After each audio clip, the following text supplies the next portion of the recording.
So let's jump in and introduce your host. So my name is Caroline Turner.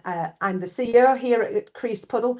I come from a policing background. I did 21 years for North Yorkshire Police and started my journey into neurodiversity whilst being a sergeant for North Yorkshire Police. And I think that I suppose the catalyst for me was that I started to look and see how we were engaging with our autistic communities as police, and could we do better at that? And the answer to that was a resounding yes, we probably could. But at the same time, there was this internal conversation. And when I started a support group, a kind of a think tank, if you like, what I got was this really interesting narrative of, I think I might be autistic, but I'm not telling the job. Or I think I might be dyslexic, but I don't want to tell my line manager. There was a lot of stigma around. Nobody was really talking about it. And that was probably the best part of 8 years ago now. 9 years ago, even maybe. I left policing in 2017 and started Creased Puddle. And we're based in the north of England, but we operate all over the world. A lot of that is online, but we've been very privileged to do some overseas deliveries of the past 18 months, 2 years or so as well. I'm going to I'm going to let Robert introduce himself. Robert, would you mind telling us a little bit about you? Yeah, sure, Caroline. So my background is in occupational health, still is. So I've been in occupational health for 35 years. Before that, I did learning disability nursing, and where I certainly came across children and adults that were non-speaking autism. That was my first introduction. Then I did my nurse general, and then I kind of ended up in occupational health. Probably 5 years ago, I noticed that when I was managing an occupational health team, that we were getting a lot of referrals for people from employees who were autistic, who had ADHD, and frankly, we didn't have a clue. And then what we did, what I did is, because I'd known Caroline, I said, well, can we help us out here? And we ended up doing workplace needs assessments, training, and for managers in RWE. That's how it started. And little did I know then that I'd end up working for Creased Puddle and work with Creased Puddle. So it just goes around, comes around. So I have my own business, but I work part-time with Creased Puddle. And I just want to share some of my kind of experiences, talking to occupational health colleagues that I've been doing training with for the last couple of years, and also workplace needs assessments, particularly with the police, fire services, private and public health institutions and organisations. They've been telling me the similar things, so I just want to use today to sort of show that you're probably not on your own, and that's actually, there's a lot of people feel the same, what's going on with occupational health and neurodiversity. So that's me, Caroline. Yeah, thank you. We're hearing a lot more from Robert as we kind of move into the Q&A. Can I just double check? Can you give me a thumbs up, people, just to see that you can see the slide deck being shared on your screens as well? Is that a thumbs up? Excellent. Thanks, Cheryl. Nice to see you. So we've got some lovely people on our call today, Robert. We've got lots of friends of Creased Puddle, which is super cool. Okay, so yeah. So this is what we do at Creased Puddle. It's nice that we've got some clients on the call today. Thank you for sharing that. And I guess we're a one-stop shop for all things neurodiversity, ranging from kind of audits and focus groups and impact assessments, right through to helping organisations build their own toolkits and develop their own talent. And we'll come on to something that Robert and I have developed over the last year together to really help bolster that skill set within occupational health. Yes, training, it runs through our veins. But there's quite a few of us here at Creased Puddle who are share ponies, but we're share ponies with all fully qualified trainers and internal quality assurers as well. So when we talk about training, we talk about training, not just awareness. We do lots of workplace needs assessments, and we can talk about those later on as well, and cognitive assessments, and we do a huge amount of coaching and co-coaching and group coaching, especially in policing. A lot of our coaches are very experienced coaching and supporting police officers and staff within the criminal justice sector. We're really proud of our coaching team. They're an awesome group of human beings, very talented, with decades and decades of experience.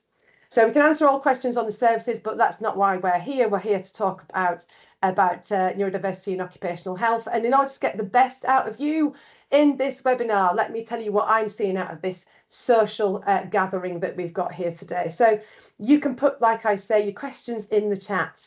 Please don't be afraid to, to type those questions in into the chat or into the comments. I'll go into both. That's really not a problem. You choose. Don't forget, you can react to things. You can put your hands up to things. That's all good as well. It's going to be about 45 minutes. We will leave, like I say, some time at the end for some discussions. Apply a reasonable adjustment. So don't think that you've got to try and remember the question. Give your prefrontal cortex a bit of a break. And if you think of a question, write it down, type it into the chat, get rid of it, and then you don't have to try and remember it. Okay, so there you go. That's the first reasonable adjustment. It's recording is the session, and you don't have to sit still. Well, that's just a rather bizarre thing to put on here, isn't it? So we call these things the hidden curriculum, and I guess that they are the rules, sometimes unspoken rules of a social engagement. And what we know is that for many people, sitting down and listening, pinning their ears back for 3/4 of an hour, is not going to make that learning experience as fruitful as it could be. So for some of you, you might be using stand-sit desks, you might be fidgeting with a piece of distraction equipment, anything ranging from fidget spinners, rubber bands, blue tack, bulldog clips, or maybe you're feeling your beard, rubbing your head, whatever it is, juddering a leg. Movement is something that we do to stimulate our nervous systems to help with concentration, managing emotion, and our overall well-being. So if you feel like stimming, using repetitive self-stimulating behaviours and presentations, as long as it's not injuring you or others, go for it. So what are we going to focus on today? So I am basically going to interrogate Robert. I'm sure he's absolutely delighted with this.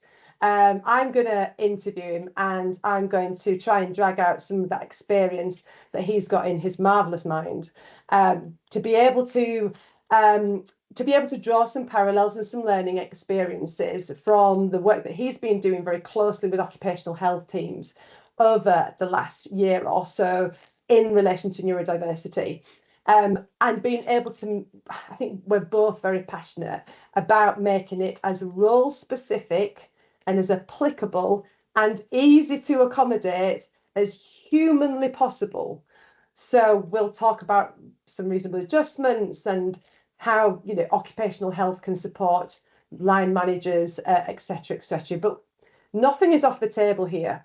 I think the one thing that I've always loved about working with Robert is that we haven't whitewashed this, that sometimes there's some real challenges with this conversation around the scope of the role, what falls in it, what falls out of it, whose responsibility different things are, where mental health plays a part, stress plays a part as well. Nothing is off the table, so don't be shy of asking us those questions that you've really always wanted to know the answer to. And if we don't know, then we'll go away and we'll have a chat and we'll see what we can find out and we'll come back to you. But for us here at Crease Puddle, we believe that we've got to provide these safe areas for discussion and progression of conversation in order to find solutions. So we're going to talk about the demand on occupational health, and then some of the common challenges that they're faced with and also their users are experiencing. And then we're going to jump into some solutions for some of those challenges as well. Okay, so Robert, shall we do this? Go on, let's give it a go. Okay, so I know what I'm going to ask him. So like I say, please don't be afraid to pop your questions in the chat as well. But your first question, I suppose, Robert, and I know that we've had a discussion around these because we've tried to align them with what the feedback you're getting from our health practitioners, our doctors and nurses. But the first one, are occupational health providers and practitioners seeing an increase for their services, do you think? Yes, without a doubt. I think really from the feedback is since COVID, it really has taken off big time. And I think there's two reasons for that. One is people were managing without disclosing they've got neurodivergent conditions, and then thought, gosh, I've been managing, but I can't cope now. I need some help. And there's those that had existing neurodivergent conditions that had it massively exacerbated during COVID. But then with social media, then more people come forward, a bit like mental health 20 years ago, really. Suddenly people started to talk about it, and some people were saying, I actually need to ask for help here. And then obviously what happens is that it gets brought to the workplace, it goes to HR, maybe back to line manager, then back to occupational. The occupational health tended to be, and still is, the last port of call, really, which puts a lot of demands on the services. It was interesting. Was it last week? I think it was. There was a Huddersfield University where I kind of live nearby now. They found an 18% increase in ADHD prescriptions. And London was 38%, and Yorkshire, where I am, is about 36%. So on average, though, there's a massive massive increase in people seeking treatment and also help. So yeah, occupational health is seeing a huge demand for their services right now, and it'll grow. Yeah. And do you think that I suppose off the back of that, is it that they've seen an increase in their demand and they were ready for it, or do you think that it kind of took people by surprise, the kind of the number of referrals? I think the latter. I think even though we knew. I mean, I was never the main thing. Challenges as well. I'll say this now. We were never trained for any of this. So as an occupational health nurse, you kind of don't cover neurodiversity. None of us. So suddenly it was an expectation were there, and of course it was a surprise, and also the surprise that actually employers and HR were saying, well, you've got to sort this out. We expect you to sort it. It's a medical issue, isn't it? Off, like a hot potato, it ends up being passed down a line, and that puts a lot of demands on occupational health for sure. Mm. Yeah, absolutely. And I remember one of our first conversations when you brought me into RWE back in what, 2018, maybe Yeah, it was, yeah. was that it was very much a case of what we've got our skill set, but actually this is a skill set that we don't understand. We don't have these skills to know about autism, ADHD. Are we doing somebody a disservice? And I know right from our initial conversations, you were very much, there's something more we can do here rather than just defaulting to what we think that we know. Yeah, I think there's a misunderstanding of the role of occupational health still. I think it's got widened, but no one's had a conversation with occupational health about that. So they're quite happy seeing people with physical, mental health conditions, and then someone would turn up when I called you in, Carol. I remember going back. This is an apprentice autistic engineer, and she was fit to be at work, and actually our department said, well, you need to speak to someone in education training because she needs some adjustments. And it ended up, she nearly went off sick because no one was actually prepared to sort of sit down. And in fact, if we hadn't made the intervention or a specialist referral, I think we'd have lost her. It was as bad as that, really. So yeah, it is a bit of a surprise. But there's two camps as well. I must say this is that from my discussions and training, there's people saying, that's nothing to do with occupational health. This neurodiversity is still nothing to do with occupational. I'm not trained, therefore I'm not touching it. And bouncing back the referrals. And some will say, oh no, I will take it on, but actually not knowing what to do with it, really. So either case, you start of, occupational health get almost like between the devil and deep blue sea, is that pushing back doesn't help the employer or the business, but actually taking on without the training, skills and knowledge is also bad and stressful for everybody. So what we're trying to do, I think, Caroline, is seeing this and think maybe there's something in the middle that we can do. Is occupational health have a role, and we need to sort of re-clarify that role for the protection of them as well as the clients that they're seeing. Yeah, no, absolutely. And I think when we're talking about the number, like the increase, are they is it autism, is it ADHD? You said there has been an increase for the demand for services. What are they reporting back to you in terms of neurodivergent demand, I suppose? So it's everything. So what I'm saying, everything is that the common neurodivergent conditions, obviously autism, then you've got ADHD, but dyspraxia, dyscalculia, all those kind of other ones are coming along and saying, they're saying, I don't even know what that is. You know, dysgraphia with and dyslexia. They're just not they may have heard of it, but they're not really understanding what it is. But they usually present, this is interesting, they usually present, they're saying, could you see this person? I think they've got mental health conditions and occupation. I say, yeah, I'll see that person. As soon as they walk in the door, it's, oh, by the way, I'm off my stress and mental health. Really, I am struggling with that. But I've had ADHD for 20 years, and suddenly they've moved me into a new role, and suddenly I feel quite disabled. And I haven't told anybody about this, but it's my ADHD, not me, is probably root cause of my mental health. And that floors them because they think, oh, I thought you were doing one thing. And I'm even 20 years ago, occupational health struggled to deal with mental health because that was a new kid on the block sort of thing. Now they're even to think, well, I've got to think wider now, is even wider now. So they're comfortable with the physical and mental, but not so much the other stuff is what they're telling us, certainly.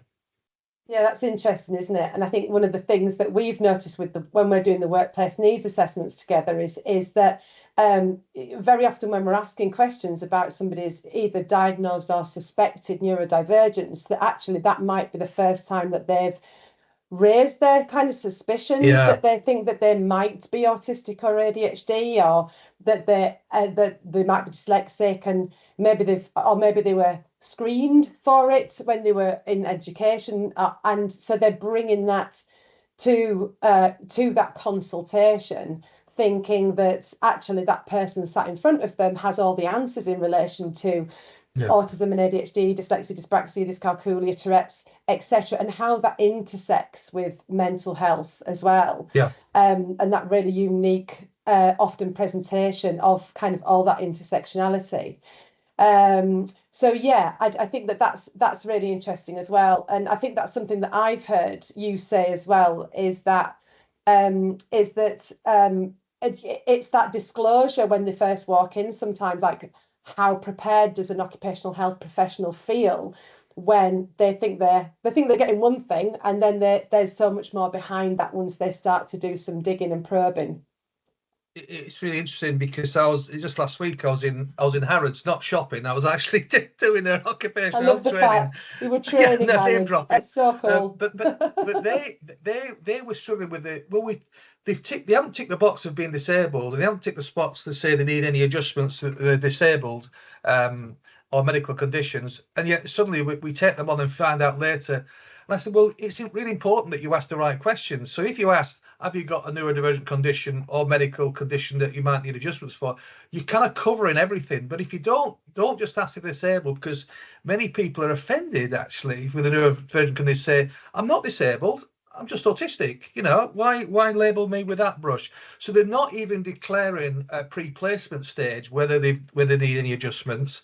And then then they're presenting later on, then it's, oh, we missed it, and no one's asking the right questions basically.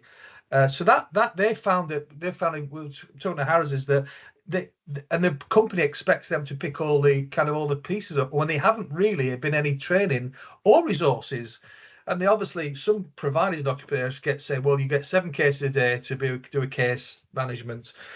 Well, if you need extra time, when we do an assessment, an occupational assessment, and you've got a neurodivergent condition, you might need to potentially, double the time that you've got with somebody, or add 30-40% of the time. If you're taking a history, an hour is not enough probably, and that's another challenge for occupational health, is that they're not getting through as many cases because they're taking longer and becoming more complex. Yeah, I suppose that's the challenge, isn't it? If a KPI is that professionals have got to do X number of consultations per day, week, otherwise, and they've got to do them in a certain Yeah, way, yeah. then that doesn't almost provide a reasonable adjustment or some flexibility to make that service more as inclusive as it could be as well, I'm guessing. Some people, there was some good research out of the National Autistic Society through COVID, showing that people that were autistic actually did better in interviews in the online field and using that medium. And yet, sometimes because it's removing that social demand, and I think, I suppose there's some flexibility that could be built into those referrals, could there, around how something actually happens to make it more inclusive? Well, yeah, I mean, I think there's it's interesting because it's like being, we work a lot with the police force, Caroline, don't we? But it's almost like occupational health. In some companies are saying, oh my God, I've been referred to occupational health. It's like they've been referred to the police for a crime or something. So there's a fear enough anyway, in some departments and some, organisations, but generally they're seen as trusting. So, but then what's happening is that the more information you can send up front, the better. The more comfortable it's been. So they're not going to be surprised that in some of the questions or maybe health interventions that you might do. You might do spirometry or health surveillance or something like that. Now, for someone suddenly getting to walk in and suddenly have to blow into a machine or have hearing tests and put in a sound booth, it's quite frightening, if you're not expecting that. So what we encourage a lot, and it's really good to hear some people do this, is what they call what to expect guides. And it could be a little PDF file that you send on the meeting before the assessment, or it could be a little note letter. This will, welcome to occupational health. This is a confidential assessment. You'll be asked some questions about this. It will be, be in confidence, and so it actually prepares them, for 24 hours or so, just so they know it's not going to be a scary operation, and the fact that they can ask any questions before they come as well is important. So we do that when workplace needs says we send them a what to expect guides, and I'd really encourage occupational health to do something similar, because if you've got 1/5 of your organisation that are neurodiverse, then you really got to start being neuro-inclusive in terms of how you approach that. So yeah, what to expect guides are a really good point to make, and the more open and honest you can be, the more information up front, the better it will be for everybody. Yeah, I really like that. And it feeds very much into kind of we have this ethos, don't we, through many of our products and services, which is reducing unpredictability, and unpredictable unpredictability. And so if you can, absolutely, that if there's pictures, maps, photographs of the room, all of that stuff to help lower anxiety. Even things like setting up the room as well. How do you set up the room to make it kind of more neuro-inclusive, like giving an option of 2 chairs, making sure that there's a table perhaps even in between you sometimes, because that can mean that the person can stim underneath the table, they can do a leg, they can put the water in the glass or the notes on a table rather than having nothing in between. Some of our feedback indicates that that's a really inclusive practice, but sometimes in those referral rooms or those appointment rooms, it's a low coffee table and it's kind of like a it's almost like an angled seating arrangement, but that might not be the best for an individual, mightn't it? Yeah, that's true. And I think the what we talk about in our training is actually being, again, neuro-inclusive practices. What can we do in occupational health? Getting the lighting right, that it's not too bright, not plastering the walls with loads of diagrams. Nurses like to put blood and guts across the walls and things, but that's a distraction, when you walk in a room. Also, you mentioned about seating, having a seat that's facing a door. Now, in the old days, occupations said, well, make sure the nurse is near the door, because if anything happens, you can run out. Well, actually, nowadays it's about making them both psychologically safe. But if someone finds it very overwhelming, though, to being asked questions, they can feel, kind of build up. They can feel tense, but by knowing how they can exit the room in case they need to. I mean, people don't, of course, because they're reassured occupational health are fantastic what they do. But again, that's a practice that just being mindful of that. How can I optimize the comfort and reduce the unpredictability and distractions is all things that you need to prepare for. And I will go back to this disclosure thing because, and I say it's occupational, we're our own worst enemies in a way, because not only we've got we have run a confidential service that actually creates again a demand. So I know people that are neurodiverse that have never disclosed to anybody else but to occupational health, because they're the only people they can trust in the company. Now that's really, we plaster ourselves and say confidentiality. Now I shouldn't say worst enemy. We should be proud enough to say we're running partial confidential service, but you'll find that they see the occupational health as a real go-to person. So there is going to be demand. There is going to be times, and if not already, people will disclose to you, and it can be very emotional. And I think we've got the skills and competence to deal with those situations more than anybody else. So I think we've got a huge role to play in that kind of culture, creating this culture of care within organisations. Really, I just wanted to mention that. Yeah, absolutely. Because I mean, you and I both know on the cases that we work on together, people will talk about when they first disclosed their suspected neurodivergence, or their confirmed diagnosed neurodivergent condition, and how that lands. It means the world to them if we can get it right, and it sets that foundation then for being able to have creating a psychologically safe environment to discuss what might help with certain challenges and to get the best out of that individual in the workplace. So yeah, absolutely that. And I think with disclosure, the two things that we constantly hear, isn't it, is, if you can satisfy two criteria, number one, why do you want to know? Like, why are you asking me about that? And what are you going to do with that information? So, OH practitioners, but also line managers, HR, etc., need to get the answers to those two questions ready if you're starting to open up conversations about neurodivergence. Why do you want to know? Like, what's the context? And also then what you're going to do with that information. How does it benefit you, the individual, the situation? So yeah, really, really good point there. I suppose, can we move on to stress and mental health, Robert? So what common themes are OH talking about in relation to mental health and that intersect with stress?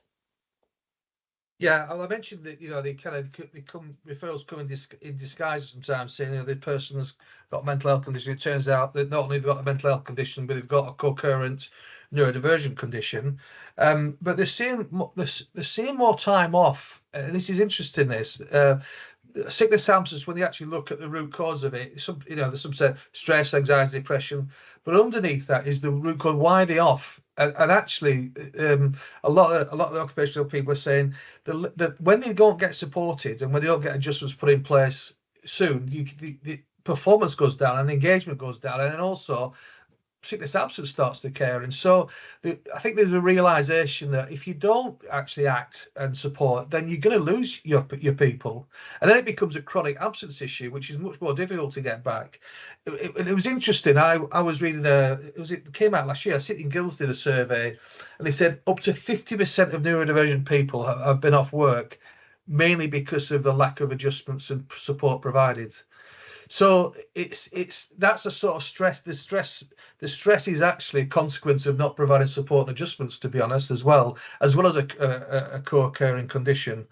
But yes, and I think occupational health will also, we spend a lot of time, supporting, advising managers to do stress risk assessments.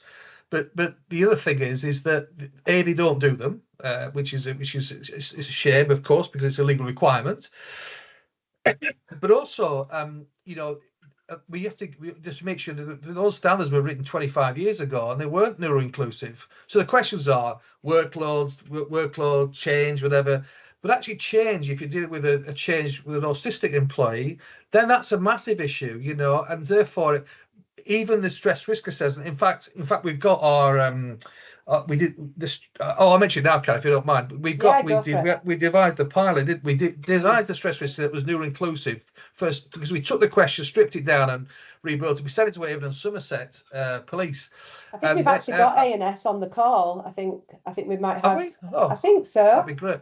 But That'd be great. Well, they did it. They give me feedback. I'm just going to get back to them. But it's simple, easy, and actually, what it's good to have a follow-up discussion, because stress can be caused by not only social isolation, dealing with the world around them and environment itself. That can be stressful enough. But on top of that, when job changes or people don't communicate well, it all comes together and it causes, a massive problem with their mental health. So I'm afraid the two go hand in hand, really, but it's the root causes that we need to kind of get to and then have actions put in place to mitigate those, really. Yeah, that was really because I didn't fully understand stress risk assessments till you and I sat down and I thought, oh goodness me, it's going to give me another spreadsheet. It's going to give me some more regulations and legislation to read. Happy days. And then you started talking to me about the set of questions that we've just been referred to, and we do a lot of work, don't we, in criminal justice sector around interviewing questions, all of that. And my mind is full with all the good practice, best practice out there and research that's been done about asking questions. And then you bring me some questions, and actually that these are questions that are legally to be asked in order to assess for risk for stress. And you showed me these questions and we sat down and I was like, okay, so there is so much improvement that we can make to these statutory questions, these guidance questions. And when we broke it down and made them more neuro-inclusive, the one thing that I noticed about them was that actually one of the questions that we will often get from line managers is, how do I start conversations around neurodiversity or around somebody's neurodivergence, or how to help somebody to understand the workplace better, or them to understand me better and to start that conversation. So it's a big ask, like, what do I say? And actually, if you use the questions around the stress risk assessment that we've put together, that's actually a brilliant conversation, isn't it? Because you're asking, actually, it's almost like a mini needs-led workplace needs assessment, because you're asking about all of the above. Interactions with colleagues, do they think they've got all the skills and technology and equipment that they need? Like, it's a really holistic approach. It just needs to be updated to make it more inclusive. But yeah, it was a real journey for me understanding those stress risk assessment questions. And just to follow on from that, Caroline, I mean, occupational health are kind of really, for me, my colleagues are really good at kind of understanding and managing root cause of stress and, the effect it has on the employees. But also, they're very aware of chronic stress, which leads to burnout. What I really, through the time working in increased Budland and talking to more and more colleagues that are neurodiverse, is the autistic burnout is very different to chronic stress, but there's a similarity in the sense. But if you've got someone in kind of like with sensory overload and overwhelmed and that burnout, it's a very different kind of condition. So it's just again for occupational health, it's just understanding there are different forms of burnout, and be open to that possibility as well when you're doing assessments. Yeah, absolutely that. I mean, just not just by chance. So Dr. Luke Bearden, and it's a little bit of a plug for him, I guess, but he runs the out of Sheffield Hallam, the autism qualification. He wrote, and if you can see that, this book on autism and Asperger syndrome in adults, and other books, and certainly one of them talks about specifically about mental health and the intersect of neurodivergence and mental health. And yeah, it's a very interesting presentation, and I think sometimes what we see in criminal justice sector, but also in this space, is it's not mental health, it's your autism, your ADHD, etc. No, it's not. It's mental health, and this, I think you referred to it as a hot potato, Robert, where people feel ill-equipped to be able to look at it in a holistic sense, which is a real shame. Okay, thank you for that. I wonder if we could move on to a little bit of like adjustments and some inclusion, because we're going to move to some questions in sort of 5 minutes or so. So what practical things do you think that doctors and nurses can do to increase their engagement with the people that are being referred to them? Yeah, I think language is a good start, and that does terms and conditions. So, for example, we call it being neuroaffirming language. Having seen the strengths, in people as well. So, for example, using not using medical terminology, not using a medical model, moving away from that. Of course, you've got to use it when you've got medical conditions, but having the term, characteristics rather than symptoms, having co-occurrence conditions, which is more than one condition, than comorbidity. So we're trying to kind of move away from that kind of language to make sure that it's much more acceptable for everybody, and actually, and neuroaffirming is when we do workplace needs assess, for example, and we'll maybe talk very quickly about the difference between that and occupational health, but it's really about making sure that you really do see the strengths, and our job is to, when you see the challenges, is to put adjustments in place and recommendations. And that's very similar to occupational health and do case management, but it's much more comprehensive. It's much more of a deeper dive when we're looking at workplace needs assessments. But other practical things is, letting people, when you have meetings, saying it's okay to come off screen. You mentioned that already. If you want to stim, that's fine. Maybe having stim equipment on the table in a team meeting. There's lots of practical things, but also one of the big practical things is go back to this hot potato thing. Use a multidisciplinary approach when you're dealing with cases. So give HR a ring and manager ring. Can we just sit down and work together on this? Because at the moment it's being passed from pillar to post, and actually occupational health, without even getting too involved, can provide fantastic advice. And it might be that they end up doing the workplace needs assessment referral, which is happening now in some companies, or HR do the referral and copy occupational health in. So there's a communication, it's joined up the dots, and it's not one being left out. It's a joint approach, and I think my colleagues on the phone on the line will know what multidisciplinary is. It's when all parties work together to do that.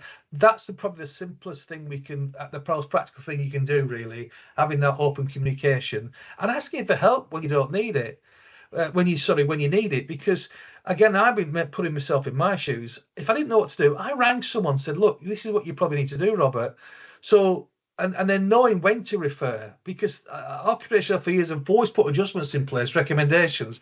Now they're being challenged. And my plea is, please don't take on too much, because you need to refer to specialists like you would do with physios or OTs if you need a further expertise input. So yeah, those are some examples of being practical, Caroline. Just conscious of time.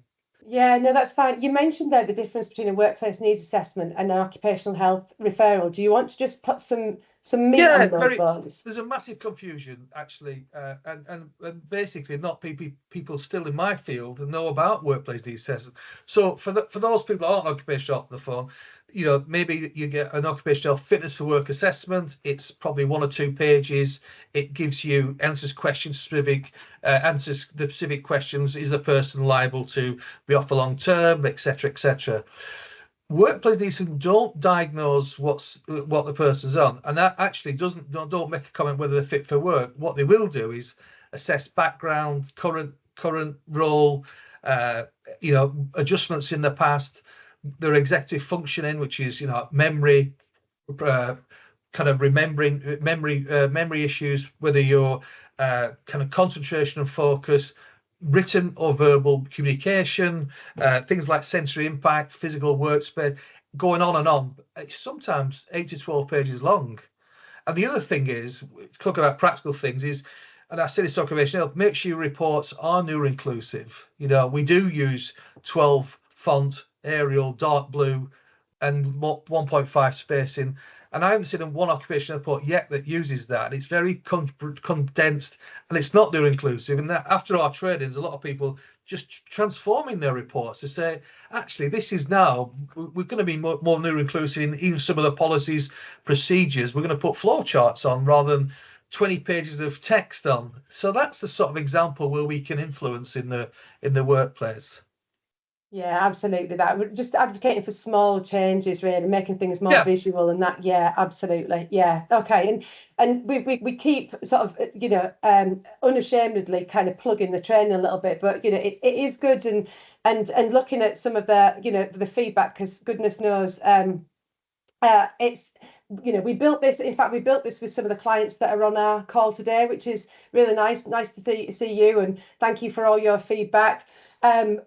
We do some training, we do it for individuals, so I can see there's some comments coming in about, do you have any toolkits or resources or training or all of that? Yes, we do. And you can come on that as an individual. So as long as you're an occupational health professional, you can come on that, and it's remote, or we obviously we do it face to face within organisations, sort of in-house as well. But don't take our word for it. We've measured the impacts of that, and this in a number of different areas. For example, of the prior to and after as well, understanding what reasonable adjustments would be useful to suggest. And you can see the impact of there. That's off 115 occupational health practitioners that have been on our course in this snapshot. And you can see here that, Force Medical Advisor, thank you for a fantastic delivery and helping to advance my confidence and ability to help people with neurodivergent conditions. And when we were looking through, I was trying to cherry pick some of the kind of the one thing you take away, which was difficult to do. But I think that's sort of the general theme, really. Was it provided an understanding and a why to how somebody might be presenting, and to challenge the norm a little bit when the narrative coming from line managers or HR sometimes is one thing, yet the person is describing something very different when they're in that quite intimate consultation with occupational health, and giving occupational health some kind of the reasonable adjustments that would satisfy the criteria of what we would call a tier 1 workplace needs assessment. So this training for us it was sort of the thing that we wanted to write, wasn't it, in that we wanted to be able to give occupational health a toolkit to be able to understand how somebody might present, how you could make your services more neuro-inclusive, how you could better educate HR line managers and work to build that understanding, and then what reasonable adjustments would be useful to help that person thrive. So that's kind of those are the objectives around it. There's further information on our website, and to some things, there's a QR code to scan at the end for top tips for occupational health providers as well. If you want some further referencing and some further reading, then please have a little look at, there's some good research pieces out there. Have a little look at those that come up with some good practice and some really good case studies in those as well, from those 4 areas. And finally, before we go to questions, please, so if you it's all very technology is not my strong, but if you raise your phones, your camera phones, to this QR code and follow the link, it will take you to our website, where there are a small suite of resources of top tips from the webinars from this week, and also the opportunity to join our newsletter, where we share further top tips and ongoing events and training courses that come up here at Crease Puddle, and the opportunity obviously to link in with us as well. So let's jump into some questions. Okay, so we'll jump into the Q&As first. Okay, yeah, Matt, it feels like the focus is on OH having to know everything about all of the separate conditions. That is impossible to expect given the amount of coexisting conditions. Surely it's a better approach to have conversations about what these things collectively mean to people. Absolutely, needs-led, what reasonable adjustments look like from there. So I'll answer the first bit, and then if you can chip in, Robert. Yeah. Yes, absolutely that.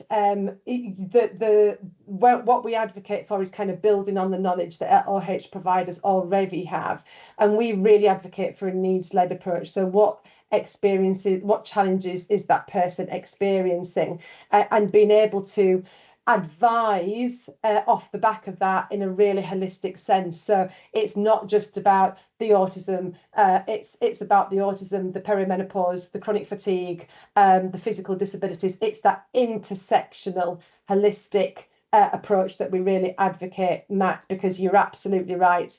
There's only a certain amount of room in those marvelous minds of yours, and actually it's needs led. We've got 200,000 people waiting for an ADHD referral in the UK at the moment, and that's just going to increase. So needs-led used to be a nice, that like the way that we would advocate. Now, because of the backlogs of actually getting a diagnosis, it's kind of the only way, really. So we would advocate the same for yourself. Would you like to add anything to that, Robert? Yeah, just for me, I think the awareness and training needs to be put to line managers and HR. And what happened is what I'm trying to plug the gap is occupation have had nothing in the past, and yet organising expects them to do something. What we're trying to do is give them the confidence and competence to actually deal with some of this stuff, because they are the end of the line things, and we need to make sure we look after them to make sure they're not going to get burnt out. So it's a shared responsibility, and it's not just occupational health, but we want to look after occupational health. That's the basis of why we started this training. Yeah, absolutely that. Okay, so we've got Edith. Do we have anything official on paper that verifies that lines? No idea for this one. This is going to be, maybe it's yours, Robert. Lion's mane is safe to use within the emergency services, i.e. won't affect drugs, testing, driving, something that would satisfy professional standards departments. That's the whole nother webinar, is professional standards. We do Neurodiversity and professional standards, of course. I've actually written some articles. As well as people who would like to try it to help with symptoms. Some natural remedies easily bought in shops have caused issues in the past, e.g. CBD products. Oh, that sounds like a wormhole you and I could get together over, Robert, afterwards. I don't know the answer to that, Edith, but I think it's something maybe we have a look at. Robert, is there anything to offer? Yeah, just a quick one. One of the things I've written articles about is for safety and health professionals as well, is that the more we can get disclosures, so you can actually fail a drugs test. If you're on ADHD medication, you can fail a drugs test, and that ends up into suspension and ends up being very stressful. So the more you can sort of get people to share, you don't have to share what medication you're on or why you're on it, but you can get a doctor's note to say, I'm on medication that may affect a drug test. But yeah, maybe you can. I'm happy to take a question on that offline if people, because I used to do drug test policies, and it causes a lot of headaches. Yeah, absolutely that. So looking into the comments, because we've got some questions in the comments as well. Thank you, Rachel. So what geographical area do you cover for in-person assessments? So we can offer them here in our offices in York. So sometimes we'll have people travelling to us. Sometimes we will, on exceptional cases, because of the need of the case itself, we will travel. But we have a huge and majority of our workplace needs assessments we can do online. We've designed the product around it being online, but each case is different, but that it kind of falls into one of three of those. Oh, and I can see that actually training have jumped on and they've answered that one for us. Sally, yeah, you don't know what adjustments you need until you start. Oh, absolutely. Isn't this what this is all about? Which is giving you, you might need, we give you the tools, but actually you just might need a spanner. And it's just about, for us, giving you the information so that when you're in that consultation, you very quickly know, actually they're talking there about, challenges with processing information or prioritising, understanding the social dynamics of a team, being able to communicate verbally effectively in meetings. And I know what to do and suggest, and I know what to recommend to support that individual to develop their skill sets. And I would have to say that one of the things that we see a huge success rate with is neurodiversity coaching. I mentioned it at the start. I didn't know anything about neurodiversity coaching until I met the rather wonderful Cheryl Winter, who built our team here at Crease Puddle. And she said, right, I'm going to teach you a thing or two, just like Robert did when he started talking about occupational health.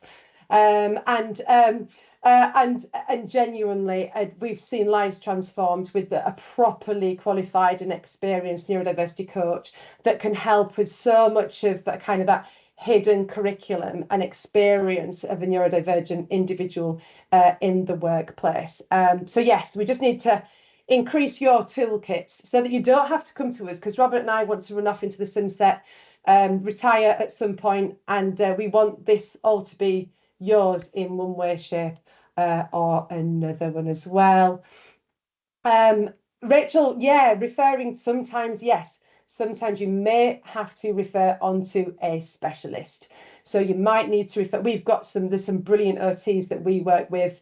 And in that space, there's a huge amount of work going on about neurodivergence and about sensory integration, about trauma, intersect of how somebody that with mild brain injury, chronic fatigue, might present. So yes, absolutely. I think that the working together thing that Robert was alluding to, the multidisciplinary team, that's what we've built here. And if you've got that as your network, that look through their services through a neurodiversity lens, absolutely best practice. And yes, again, I've learned so much out from a really good OTs over the years. Signposting managers. Oh yeah, and we don't, yeah. And do you know what? People don't click links. Do they? You supply links to people out of this might be, but if they don't understand what the end result of clicking that link will be in terms of a benefit for them, research shows they just don't click the link. Or if they do, they might scan it. Fingers crossed, some people sometimes they do, but it's got to be bespoke as that advice, for sure. I'm sorry to hear that, Hazel. You've had an experience of, around confidentiality, and there was an adjustment request discussed in private, was ridiculed publicly in the office amongst managers. Yeah, it's unfortunate. There are, there's many examples, open source examples as well, even the examples that have gone through employment tribunals of where disclosures around reasonable adjustments and neurodivergent conditions and requests for help and support have not been handled with the confidentiality that A, they deserve, and B, is legally required. And I'm sorry to hear that, Hazel.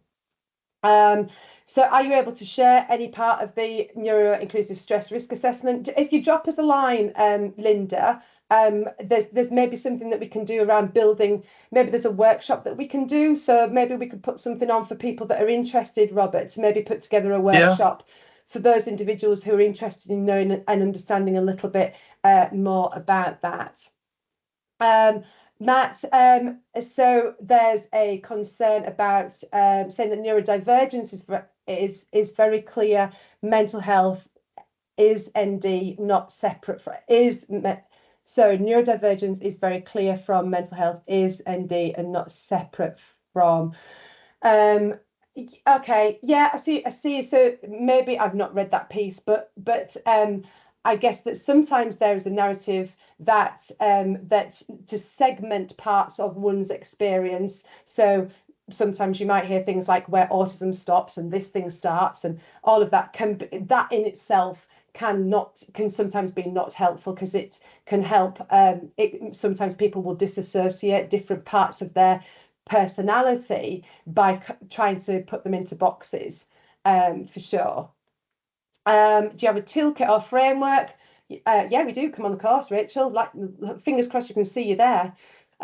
There is a difference between mental health, which everyone has, and mental illness diagnosis. Absolutely that.